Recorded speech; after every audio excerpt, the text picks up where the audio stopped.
और तमाम माता और भाई बहनों को मेरा हार्दिक अभिनंदन। आज मैं अपने आप को बहुत भाग्यशाली समझता हूँ कि मुझे यहाँ पर कुछ बोलने का मौका मिला है। ये तो भैया सोनू सूद और भैया मनीष कश्यप का द्वारा दिया गया हिम्मत है। इन्होंने तो हम जैसे बच्चे को आगे बढ़ने की हिम्मत ही नहीं बल्कि एक पिता की तरह हमारे सिर पर हाथ ही रख दिया है। खुद पढ़ा थेल्स पर में, वो थेल्स पर में ये भाई साहब हैं जो कि बॉबी राज हैं, तो ये खुद फटाफट ये उसको सिद्ध कर देते हैं और इसे कोई सिखाया नहीं रटाया नहीं गया है, ये कॉन्फिडेंशियल सिद्ध करते हैं। और जिस बच्चे को 10वीं कक्षा में होनी चाहिए उनका उतना कॉन्फिडेंस लेवल है, वायरल हो रहा है।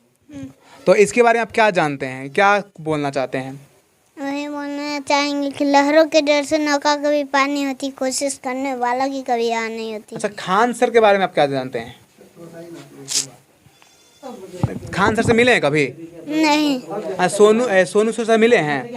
अच्छा, मनीष कश्यप जी से मिले हैं? नहीं। उनसे नहीं मिले हैं? तो उनसे मिल के क्या कहिएगा?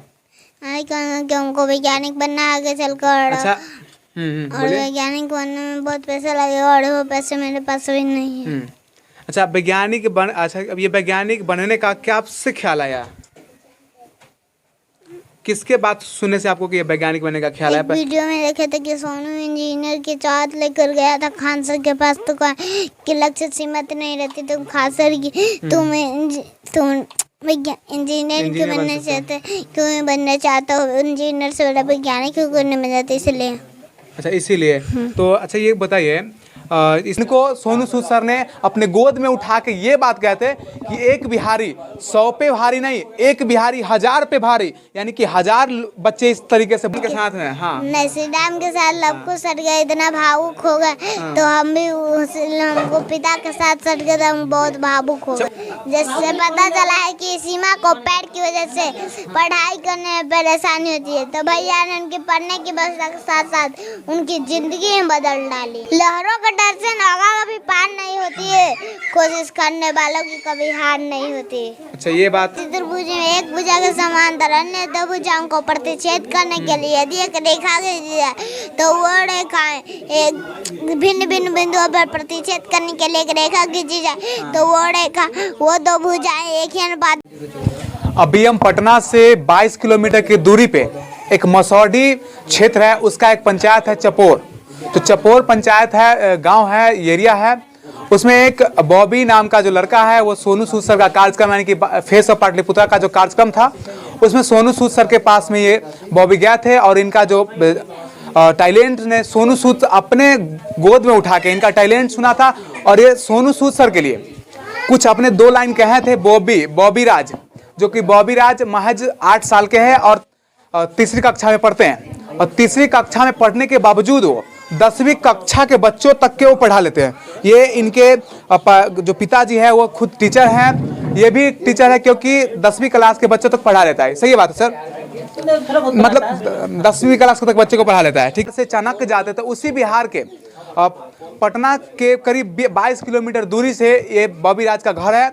उस दिन 21 तारीख को, जो 21 सितंबर को बापू सभागार में कार्यक्रम था, उसमें सोनू सूद सर के पास में ये गए थे। अच्छा, सोनू सूद सर के पास तो मैं इनसे जानने का प्रयास करूंगा कि सोनू सूद सर इनसे क्या बात हुई और क्यों गए थे और क्या उम्मीद था। तो सबसे पहले आपका क्या नाम हुआ? बॉबी राज। बॉबी राज जी। तो अच्छा, बॉबी राज जी आप पढ़ाते भी हैं? अच्छा, कितना उम्र आपका होगा? 8 साल। 8 साल। अच्छा, कौन सी क्लास में आप पढ़ते हैं? 3 क्लास में। 3 क्लास में पढ़ते हैं। कितने क्लास के बच्चों को पढ़ा लेते हैं आप? 10 क्लास तक थोड़ा पढ़ा लेते हैं। अच्छा, सभी विषय पढ़ा लेते हैं कि एक कोई प्रॉपर विषय?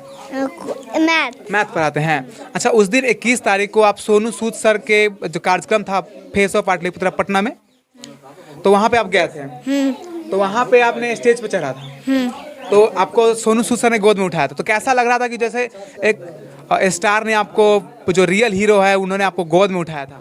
हमको लगा ना कि जैसे श्री राम के साथ हनुमान के साथ में। हाँ, नहीं, श्री राम के साथ लवकुश सट गए, इतना भावुक हो गए। तो हम भी हमको पिता के साथ सट गए, तो हम बहुत भावुक हो गए। उतना भीड़ था, करीब 5000 लोगों का भीड़ था। उसमें जब आपने सोनू सूद आपको गोद में उठाए थे, तो उसमें आप कुछ 2 शब्द बोले थे, कुछ सुना देंगे दर्शकों को और मुझे भी और अपने पापा जी को। वेलकम टू भैया सोनू सूद और तमाम माता और भाई बहनों को मेरा हार्दिक अभिनंदन। आज मैं अपने आप को बहुत भाग्यशाली समझता हूँ कि मुझे यहाँ पर कुछ बोलने का मौका मिला है। ये तो भैया सोनू सूद और भैया मनीष कश्यप का द्वारा दिया गया हिम्मत है। इन्होंने तो हम जैसे बच्चे को आगे बढ़ने की हिम्मत ही नहीं बल्कि एक पिता की तरह हमारे सिर पर हाथ ही रख दिया है। मैं क्या कहूँ उनके बारे में, इन्होंने बहुत सारा काम किया है। जैसे पता चला है कि सीमा को पैर की वजह से पढ़ाई करने में परेशानी होती है, तो भैया ने उनकी पढ़ने की व्यवस्था के साथ साथ उनकी ज़िंदगी ही बदल डाली। अच्छा, ये सीमा के बारे में आप कैसे जानते हैं? सीमा तो जमुई की है। वीडियो में देखे तब हमको पता चला। अच्छा, सीमा का जो इलाज सोनू सूद सर ने करवाया था, जो उनका पैर बनवाया था। अच्छा, सोनू सूद सर के बारे में आप कैसे जानते हैं? वीडियो ना मदद करते हैं, गरीबों लोगों का मदद करते हैं। मदद करते तब हमको पता चला। अच्छा, मनीष कश्यप जी को कैसे जानते हैं? वो वीडियो बनाते हैं और मदद करते हैं तब मदद करते हैं। अच्छा, ये बताइए कि आपके उम्र में बच्चे है ना कि गोली खेलते हैं, कहीं जाके बग्गे छू होता है गाँव में, बग्गे छू इस तरीके से खेल खेलते हैं, लेकिन आप जो है मात्र 8 साल के हैं। मेरे घर में भी बच्चे हैं, 8 साल के बच्चे में भी खेलते हैं, उसको पढ़ने के लिए कहा जाए तो वो भागते हैं, लेकिन आप क्यों इतना पढ़ने में लगाव आपको हो गया है? मैं ये जानना चाहता हूँ। क्योंकि पापा और मम्मी पढ़ाते हैं। अच्छा, पापा मम्मी पढ़ाते हैं। अच्छा, आपके पापा ही मम्मी आपके गुरु हैं। अच्छा, ये बताइए कि आपके जैसे बच्चे हजारों बच्चे हैं अभी बिहार में, वो नहीं पढ़ते, उनको क्या कहना चाहते हैं? वो पढ़ाई से उनको मन नहीं लगता है। हम यही कहेंगे कि अगर आप पढ़ाई करें तो इस पे डालेंगे तो लहरों के डर से नागा कभी पार नहीं होती है, कोशिश करने वालों की कभी हार नहीं होती। अच्छा, ये बात ये कहाँ से सीखी है? ये जो शायरी है बहुत ही शानदार शायरी है, ये मोटिवेशन करने वाला शायरी है। याद किए हैं। अच्छा, याद किए। कौन सिखाया ये वाला शायरी आपको? हरिवंश राय बच्चन। हरिवंश राय बच्चन जो महान कवि थे, लेखक थे। चलिए ठीक है, तो इनके हम पिताजी से जानने का प्रयास करेंगे कि किस तरीके से अपने जो बॉबी हैं, बॉबी राज को किस तरीके से पढ़ाते हैं और किस तरीके से इनका स्ट्रेटजी रहा है कि बहुत सारे बच्चे होते हैं कि इस उम्र में वो खेलने के लिए बहाना बनाते हैं या पढ़ने के लिए किसी तरीके से बहाना बनाते हैं। तो सबसे पहले इनका पापा जी से पूछते हैं, क्या नाम हुआ सर आपका? मेरा नाम राजकुमार है। राजकुमार। तो सर आपका ये बच्चा है, बड़ा लड़का है? एक ही लड़का है? एक ही लड़का है। एक ही लड़का है। तो सर ये सब कैसे पढ़ाते हैं आप? इसको बस मतलब कि जो स्कूल का चलता है तो स्कूल चलता है, स्कूल ट्यूशन चलता है तो ट्यूशन पढ़ते रहता है। उसके बाद जब कभी मन होगा पढ़ने के लिए बैठेगा, नहीं होगा तो नहीं बैठे। ये किसी और बच्चे तो नहीं पढ़ना चाहते हैं, जैसे गांव में देखते होंगे या आप लोग? उसको देते हैं, प्राइज देते हैं। अच्छा अच्छा, इसको मतलब इसको पढ़ने का अंदर से जुनून जैसा लग रहा है। जुनून की, जिससे कि टारगेट उसको देते हैं, अरे तू कर लेगा ना तो तुमको हम छेना खिला देंगे। अरे तू पढ़ेगा, इसको याद 10 को फॉर्मूला याद किया तो तुमको हम मतलब कि आज नदमा ले जाएंगे, हम अपने साथ नाश्ता वास्ता कराएंगे। तो मतलब ये टारगेट देते हैं, ये करता है। फिर मतलब कि इसी और कोई बर्डन नहीं, कहीं पीटते उठते नहीं है। पीटने से बच्चा पढ़ता नहीं है, पीटने से और बिगड़ जाता है। हाँ, इसको बस, हाँ बस प्यार से ही पढ़ता है। अभी इसको समझाते हैं कि चलो आज तुम यहाँ बड़े घर में खाना भोज किया तो तू पढ़ा, तब ने तुमको बुलाया। तो मतलब कि इसको तो सा मोटिवेशन बनता है। हाँ, अभी देखा वायरल हर्ष को 5 सितंबर को मतलब कि गुरु रहमान सर के मतलब थीम गया था 5 सितंबर को, तो ये बोला कि हम नहीं जा सकते हैं। तो बेटा तू जा सकते हो, लेकिन तू इसके लिए मेहनत करो। मतलब सवाल भी एक पूछता है क्या? हाँ हाँ हाँ, एकदम। कैसा सवाल करता है ये मतलब कि कुछ वैसा रहता है तो वैसा क्वेश्चन पूछता है, मतलब कि जब रिलेटेड अच्छा क्वेश्चन पूछता है। तो आपका जितने सवाल करता है उसका क्या सभी का आप जवाब दे देते हैं?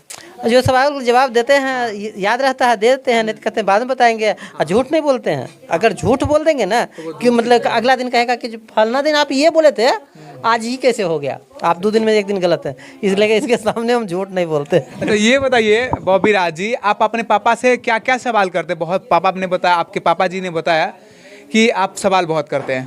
क्या क्या सवाल करते हैं? हमें जिसमें पापा पढ़ा रहे थे तो और जिस विषय में पापा पढ़ाते हैं और उसमें हमको कंफ्यूजन होता है तो उसके बारे में पूछ लेते हैं। तो कैसा कैसा प्रश्न है? कोई प्रश्न हम लोग को भी पूछिए, हम लोग से भी कुछ जानने का प्रयास करेंगे। प्लान बैग के बारे में पूछा था ना कि प्लान है कितने रफ्तार से भेजेंगे, वो क्यों प्लान बैग क्यों ऐसा है जो उस चीज़ से कोई भी चीज़ निकाल कर फेंकने पर और वो वापस नहीं आती है। यही पूछे थे एक सवाल। और कोई सवाल?